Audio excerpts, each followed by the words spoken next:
जय शिव गुरु।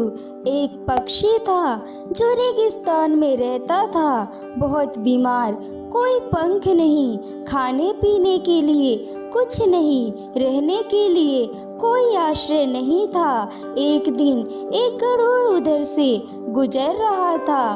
उस बीमार और दुखी पक्षी ने गरुड़ को रोका और पूछा, तुम कहाँ जा रहे हो? गरुड़ ने उत्तर दिया, मैं स्वर्ग जा रहा हूँ। बीमार पक्षी ने कहा, कृपया मेरे लिए पता करें, मेरी पीड़ा कब तक समाप्त हो जाएगी? गरुड़ ने कहा, निश्चित ही मैं पता करूँगा। गरुड़ ने इतना कहकर बीमार पक्षी से विदा ली। गरुड़ स्वर्ग पहुंचा और प्रवेश द्वार पर देवदूत को बीमार पक्षी का संदेश दिया।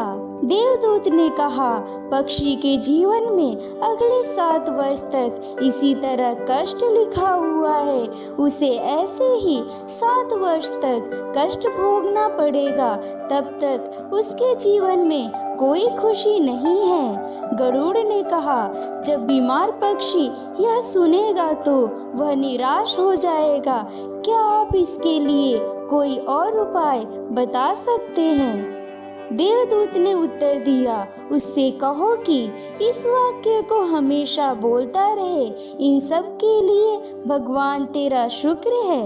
वापसी पर जब वह बीमार पक्षी गरुड़ से फिर मिला तो गरुड़ ने उस स्वर्गदूत का संदेश दिया।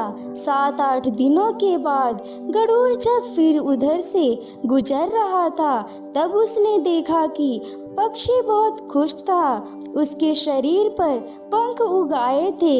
उस रेगिस्तानी इलाके में एक छोटा सा पौधा लगा हुआ था।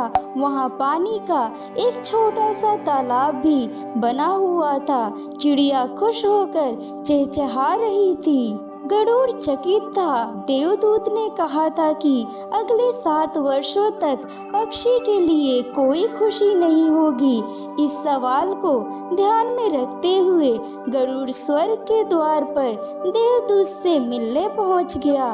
गरुड़ ने देवदूत से अपने मन में उठते हुए सवालों का समाधान पूछा तो देवदूत ने उत्तर दिया, हाँ, यह सच है कि पक्षी के जीवन में 7 साल तक कोई खुशी नहीं लिखी थी, लेकिन पक्षी हर स्थिति में इन सब के लिए भगवान तेरा शुक्र है बोल रहा था और भगवान का शुक्र कर रहा था। इस कारण उसका जीवन बदल गया। जब पक्षी गर्म रेत पर गिरा तो उसने कहा, इन सब के लिए भगवान तेरा शुक्र है। जब यह उड़ नहीं सकता था तो उसने कहा, इन सब के लिए भगवान तेरा शुक्र है। जब उसे प्यास लगी थी और आसपास पानी नहीं था तो उसने कहा, इन सब के लिए भगवान तेरा शुक्र है। जो भी स्थिति हो, पक्षी दोहराता रहा, इन सब के लिए भगवान तेरा शुक्र है, और इसीलिए 7 साल 7 दिनों में समाप्त हो गए।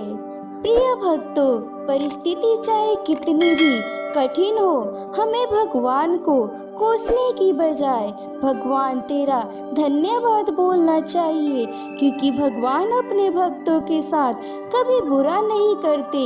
वो सदैव अपने भक्तों की और उनके बुरे कर्मों की सजा को कम करने का सदैव प्रयास करते हैं। जय शिव गुरु, जय शिव गुरु। लाइक करें, शेयर करें और सब्सक्राइब करें और घंटा बजाएं।